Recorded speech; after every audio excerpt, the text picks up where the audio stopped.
The U.S. Department of Justice is expanding its review into whether government agencies broke the law collecting data on millions of Americans. It now includes the FBI as well as the National Security Agency. Details of U.S. government surveillance were leaked by Edward Snowden, who has begun his asylum in Russia. Now, Edward's father, Lon, is set to fly there to see him.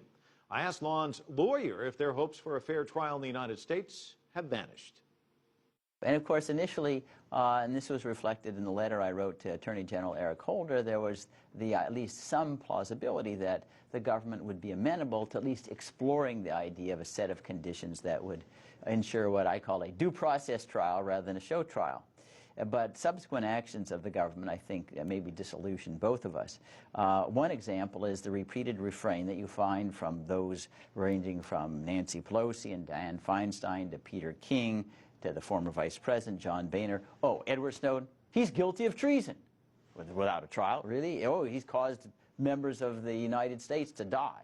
Really? Did you ever hear anything about a presumption of innocence? Ever hear anything about, hey, Mr. Snowden did what the President of the United States said he wanted to have done, namely provoke a national conversation over whether these surveillance programs of the NSA were justified, especially in light of the encroachment on the right to be left alone.